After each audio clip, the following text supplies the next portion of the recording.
terus dirujuk ke pusat dengar untuk pemeriksaan lebih lanjut dan dimasukkan kamera ke telinga itu teman-teman. Jadi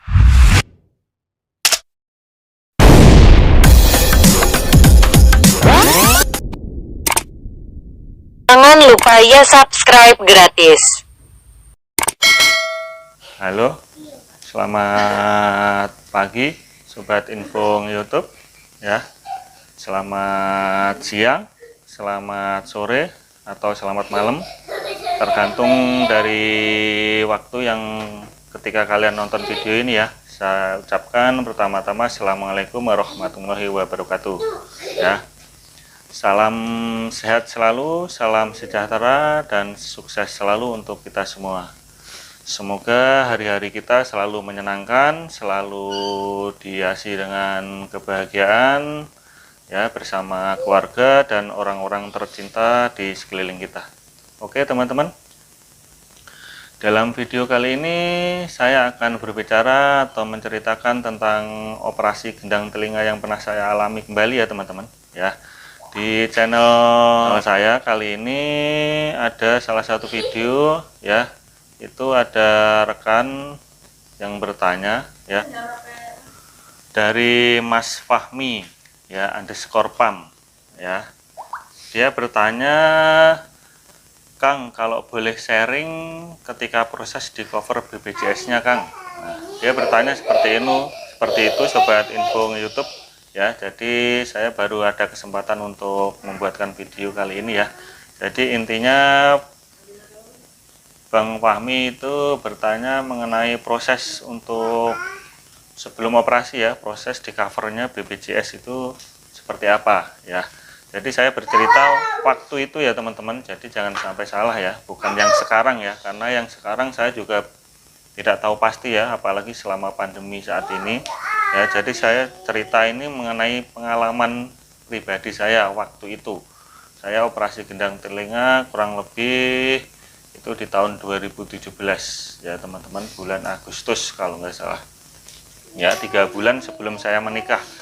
Buat kalian yang belum pernah nonton video saya yang saya menceritakan tentang panjang lebar operasi gendang telinga yang pernah saya alami, silahkan tonton di video-video saya sebelumnya ya. Ada kurang lebih 3 atau 4 video yang sudah saya bikin ya, mengenai pertanyaan dari sobat nge-YouTube, atau ada hal lain yang saya bahas di situ ya teman-teman. Nah, untuk kali ini kita fokus mengenai proses ya di covernya BPJS ya, operasi gendang telinga saya ya. Saya bercerita sedikit ya teman-teman ya. Jadi buat kalian yang belum tahu ya, saya dulu pernah operasi gendang telinga karena telinga saya itu sakit teman-teman. Telinga saya itu mengeluarkan cairan dan cairannya itu keruh ya setiap hari itu teman-teman, apalagi setelah bangun tidur ya, setelah bangun tidur dan ketika kambuh itu sakitnya luar biasa. Sakitnya itu bukan sakit biasa ya, luar biasa menurut saya ya, karena bikin kepala itu pening ya, bikin kepala itu sakit, badan meriang, greges, kalau orang Jawa itu namanya greges teman-teman, itu udah komplit ya, badan meriang, sakit kepala, pening ya, telinga sakit, cenut-cenut, itu udah luar biasa, pokoknya greges komplit teman-teman ya. Saking sakitnya itu saya nggak betah teman-teman, makanya saya inisiatif untuk selalu melakukan pengobatan, kontrol dan sebagainya, sampai ketemulah jodohnya saya dioperasi teman-teman ya. Jadi proses recovery proses di covernya BPJS itu dulu saya pas periksa di rumah sakit teman-teman, di daerah Bekasi, itu RSUD Bekasi ya teman-teman ya. Saya sudah pernah periksa itu di beberapa rumah sakit sebelum di RSUD Bekasi teman-teman. Jadi di rumah sakit daerah Cibitung, terus di rumah sakit daerah Pramuka Jakarta Timur ya, di rumah sakit daerah Bekasi ada lagi satu lagi ya. Jadi saya tidak bisa menceritakan perjalanan rumah sakit itu. Kalau di klinik itu aduh, itu malah lebih banyak sekali. Intinya saya itu sering, apalagi kalau kambuh itu periksa di klinik vaskes pertama di BPJS saya itu, dan itu berpindah-pindah teman-teman. Nah, dan tibalah waktunya saya itu ketemu jodohnya ya teman-teman di RSUD Bekasi. Nah, sewaktu-waktu itu yang praktek itu bapak siapa itu saya lupa ya. Pokoknya intinya ketemu sama dokter ya, pria laki-laki, dan itu sudah sering teman-teman. Jadi saya itu berlanjut sebelum tiba waktu tank keputusan untuk operasi itu sebelumnya udah kontrol berkali-kali teman-teman. Jadi itu bukan yang pertama kontrol di RSUD Bekasi. Jadi itu sudah sering. Dan ketemulah waktu hari itu saya kontrol lagi, ketemu dengan bapak itu lagi.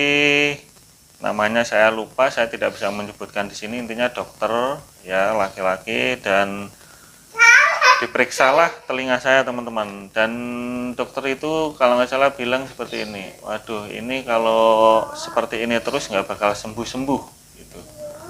Ini udah beberapa kali kontrol tapi masih sama kondisinya, intinya seperti itu teman-teman. Jadi tidak ada peningkatan atau perkembangan meski sudah sering kontrol dan dikasih obat, itu masih sama gitu teman-teman. Terus ditawarin, diceplakin gitu teman-teman sama dokternya, mau kamu dioperasi biar cepat sembuh gitu. Saya bilang ya ragu-ragu teman-teman, karena saya emang belum pernah mengalami operasi sama sekali sebelumnya. Saya ragu-ragu.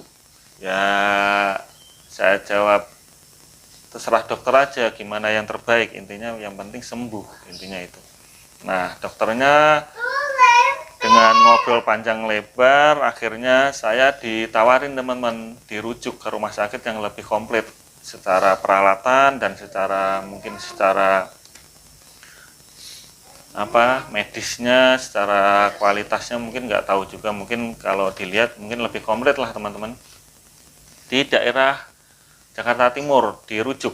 Kamu mau saya rujuk di daerah Jakarta Timur di rumah sakit namanya Rumah Sakit Persahabatan, RSUP Persahabatan kalau kalian pernah dengar ya. Jadi saya dirujuk ke sana teman-teman, RSUP Persahabatan, dan rujukannya itu sudah ada tulisan untuk operasi teman-teman. Jadi ketika saya datang ke Rumah Sakit RSUP Persahabatan tuh dokternya sudah tahu kalau saya itu pasien rujukan dari RSUD Bekasi dan harus dioperasi. Nah, jadi tinggal diperiksa, ditindaklanjuti, beberapa kali kontrol, beberapa kali datang, itu dengan dokter yang berbeda-beda pula di RSUP Bekasi teman-teman. Ya, jadi sudah berkali-kali kontrol intinya di RSUP Persahabatan pun juga sudah berkali-kali kontrol ya, menjalani terus kontrol sampai berkali-kali sampai dilihat perkembangannya, oh iya bener emang ini harus dioperasi ya. Ada salah satu dokter memang menjeblakkan ini, waduh ini kalau nggak dioperasi bahaya ya, karena gendang telinganya bolong, jadi takut ada nyawa atau hewan atau apalah ketika kita tidur, ketika kita di luar nggak sadar dan sebagainya masuk, dan itu bisa mengarah ke otak teman-teman. Bahayanya itu ada salah satu dokter yang berbicara seperti itu. Jadi saya malah takut, oh ya udah dok, secepatnya saja untuk dioperasi ya. Jadi ketemulah atau dijadwalkanlah operasi saya teman-teman. Jadi melalui beberapa tahapan tentunya ya teman-teman, melalui beberapa tahapan pemeriksaan ya. Ketika saya di Rumah Sakit Persahabatan tuh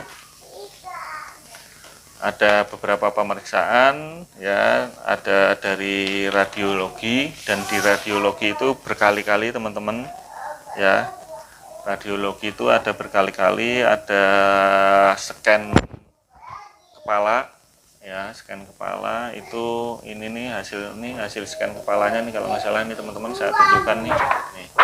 Ini saya masih nyimpan nih hasil scan kepalanya. Ini scan kepala teman-teman. Ini tulisannya di sini ini keterangannya pemeriksaan mastroid. Karena saya bukan ahli di bidang kesehatan, jadi saya tidak tahu nih istilah mastroid ya teman-teman.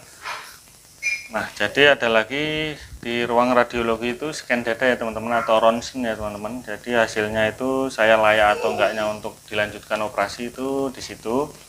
Terus ada lagi itu tes darah ya, tes darah juga, sama diperiksa di poli penyakit dalam teman-teman. Jadi saya itu diperiksa apakah punya penyakit dalam. Jadi operasi itu benar-benar harus siap semuanya teman-teman. Jadi tidak ada penyakit bawaan, tidak ada atau apalah, mungkin saya kurang tahu. Intinya semuanya pemeriksaan itu saya melalui semua pemeriksaan itu tadi ya, ronsen, radiologi ya, poli penyakit dalam, tes darah ya.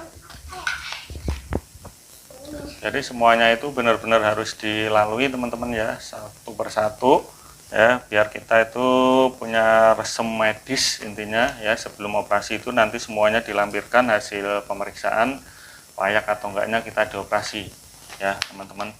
Jadi setiap periksa itu melalui entah di radiologi atau apa itu, saya selalu melampirkan surat rujukan teman-teman dari rumah sakit. Nah ini yang tadi ditanya Mas Fahmi ya, jadi proses recovery-nya itu ya intinya saya itu dari Rumah Sakit Bekasi dirujuk ke Rumah Sakit Persahabatan ya. Sebelum dari Rumah Sakit Bekasi itu vaskes saya itu klinik teman-teman, sama vaskes tingkat 2 kalau waktu itu saya ya. Jadi ada surat rujukan dari vaskes tingkat 2 dirujuk ke Rumah Sakit Bekasi RSUD, dari RSUD Bekasi dirujuk lagi ke RSUP Persahabatan yang lebih komplit menurut dokter mungkin ya.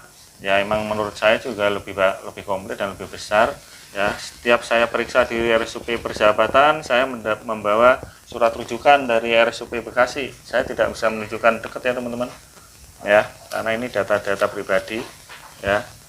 Jadi dari RSUP Bekasi itu dikasih surat rujukan ya, dari sama surat elegibilitas peserta teman-teman. Jadi dari BPJS ini, kalau kita itu ditanggung oleh BPJS, ini rujukan dari Rumah Sakit Kota Bekasi yang BPJS-nya. Jadi nanti diterima di Rumah Sakit Persahabatan oleh BPJS Rumah Sakit Persahabatan teman-teman ya. Surat elegibilitas peserta RSUP Persahabatan beda lagi ya. Jadi ketika kita dirujuk itu dari Rumah Sakit Bekasi itu kita dikasih surat rujukan ini teman-teman, dari BPJS-nya juga sama. Nah nanti diterima oleh BPJS, kantor BPJS di RSUP Persahabatan. Jadi setiap rumah sakit itu ada petugas BPJS atau kantor BPJS yang standby di situ teman-teman ya. Jadi ketika kita melakukan pemeriksaan atau pengobatan itu, kalau kita emang pakai kartu BPJS, jadi itu kita memudahkan itu teman-teman, jadi dekat ya. Jadi kita nggak perlu bolak-balik jauh atau ke kantor BPJS yang mana ya. Intinya setiap rumah sakit itu pasti ada kantor BPJS-nya atau petugas BPJS-nya yang mengesahkan lah, intinya seperti itu, mengesahkan atau meng-ACC bahwa kita itu melakukan pemeriksaan pada saat itu, dan itu berlaku teman-teman, ada jangka waktunya. Kalau saya itu dulu namanya DPJB, itu surat rekomendasi, itu surat jalannya itu berlaku setiap 6 bulan. Jadi kalau habis ya kita datang ke kantor BPJS yang ada standby di rumah sakit itu, kita perpanjang lagi ya, seperti itu. Setiap kita pemeriksaan kita selalu membawa ini semua teman-teman ya, disertai fotokopi KK, fotokopi KTP ya, sama surat kartu BPJS-nya, fotokopi kartu BPJS-nya. Selain surat rujukan lengkap ini teman-teman, ini ada 1 2 3 4 5 teman-teman, ada 5 lembar, 5 surat rujukannya aja ya, belum kartu BPJS-nya, KK ya, itu ya. Jadi teman-teman, jadi proses saya ditanggung BPJS itu seperti itu ya teman-teman ceritanya ya. Jadi ketemu dokter, ketemu jodohnya, terus saya ditawarin untuk operasi ya. Intinya mungkin kalian ya yang belum pernah belum ketemu jodoh ya, belum operasi tapi menderita sakit yang sama seperti saya waktu itu, sabar saja teman-teman ya, selalu berusaha ya, mudah-mudahan cepat ketemu jodoh untuk dilakukan tindakan yang terbaik ya teman-teman ya. Oh ya, satu lagi teman-teman, ada yang kelupaan. Jadi kelengkapan sebelum operasi itu saya juga pernah periksa di ini teman-teman, jadi di yang pusat dengar itu teman-teman, jadi kan yang pusat pemeriksaan pendengaran, alat bantu dengar ya, pusat pemeriksaan alat bantu dengar. Kalau saya periksa di sini teman-teman, Abdi ya, Abdi ini saya periksa di daerah Salimba sana dulu.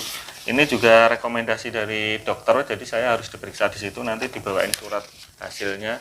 Jadi di sana itu ada kamera teman-teman, karena di rumah sakit persahabatan itu belum ada kamera yang bisa dimasukkan ke dalam telinga ya. Jadi saya dirujuk ke pusat alat bantu dengar Indonesia ya. Di situ udah ada kamera yang bisa masuk ke telinga teman-teman. Jadi dilihat benar-benar, saya itu ngelihat emang gendang telinga saya itu kalau dibandingkan sebelah kiri sama sebelah kanan tuh emang yang sebelah kanan itu sudah bolong teman-teman, itu kelihatan. Jadi kita bisa ngelihat di TV atau di monitor itu kelihatan teman-teman, jadi dilihatin. Dan kita dibekali hasilnya ini. Nah gitu sebelum operasi ya, ini dilampirkan untuk kelengkapan sebelum operasi teman-teman, sebagai analisa dokter ya. Jadi seperti itu ya teman-teman perjalanan saya operasi ya teman-teman. Jadi sebelum operasi itu prosesnya saya dirujuk intinya ya teman-teman, simpulannya ya dalam video saya kali ini.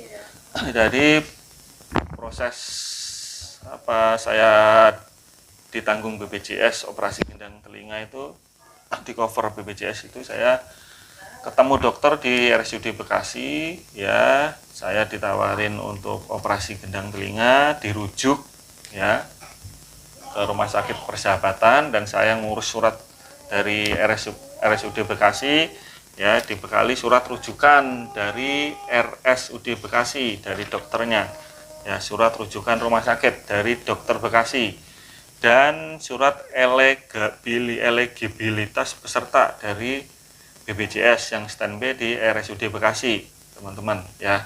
Jadi yang dari Bekasi itu dibekali itu ya teman-teman ya. Nah sama surat rujukan peserta BPJS. Nah ini dari Rumah Sakit Umum Bekasi ya teman-teman, ada 3 dari Bekasi ya teman-teman. Surat rujukan rumah sakit, surat rujukan peserta BPJS ya, surat rujukan rumah sakit, surat peserta BPJS, dan surat elegibilitas peserta dari BPJS Kesehatan RSUD Bekasi ya. Terus kita ya seolah-olah ya teman-teman, jadi saya ke RSUD Persahabatan. Nah saya ngurus pemeriksaan semuanya, pemeriksaan. Nah di Rumah Sakit Persahabatan itu saya ke kantor BPJS yang standby di Rumah Sakit Persahabatan. Nah minta surat elegibilitas peserta dari situ ya. Jadi harus dari situ dulu teman-teman. Jadi kita harus ke kantor BPJS yang standby di situ dulu buat mendapatkan surat elegibilitas ini. Jadi kita itu benar-benar ditanggung dan disahkan oleh BPJS, intinya seperti itu, elegibilitas peserta ya teman-teman. Nah sama surat rekomendasi DPJB-nya ini yang ngeluarin juga BPJS ini teman-teman, apa rumah sakit ini ya, BPJS ini teman-teman. Jadi ini berlakunya pemeriksaan selama 6 bulan. Nah ketika habis kita masih belum sembuh atau masih harus terus terus melakukan pemeriksaan, yang nanti setiap 6 bulan itu diperpanjang teman-teman, tergantung kebutuhan dan rekomendasi dokter ini teman-teman ya, setiap 6 bulan. Ini yang ngeluarin juga BPJS nih ya, surat rekomendasi DPJB ya. Setelah itu ya kita periksa ke klinik yang kita mau, THT ya. Di situ kita diperiksa oleh dokter tentunya, dan direkomendasikan untuk melakukan beberapa pemeriksaan, yaitu tadi radiologi beberapa kali ya. Radiologi itu saya scan atau ronsen dada, ronsen kepala, terus dirujuk ke pusat dengar untuk pemeriksaan lebih lanjut dan dimasukkan kamera ke telinga itu teman-teman. Jadi kita benar-benar melihat kondisi telinga saya itu waktu itu seperti apa dan benar-benar bolong. Dan setelah itu ada tes darah, tes laboratorium ya, terus tes penyakit dalam ya. Udah itu aja. Dan tibalah waktunya hari ketika saya dioperasi, semuanya itu dilampirkan teman-teman ya. Kita sudah dijadwalkan hari kapan, bulan apa kita dioperasi ya. Setelah lengkap semuanya itu kita baru dijadwalkan intinya teman-teman untuk operasi ya. Intinya seperti itu ya teman-teman. Mungkin kalau ada yang kurang jelas di dalam video saya atau ada yang kurang berkenan mengenai pembahasan kali ini ya teman-teman, silahkan di komen ya di kolom komentar. Biar sekali lagi yang sudah dukung, saya doakan semoga selalu sehat, selalu sukses, selalu diberkahi oleh Tuhan Yang Maha Esa ya. Assalamualaikum warahmatullahi wabarakatuh. Salam sharing YouTube.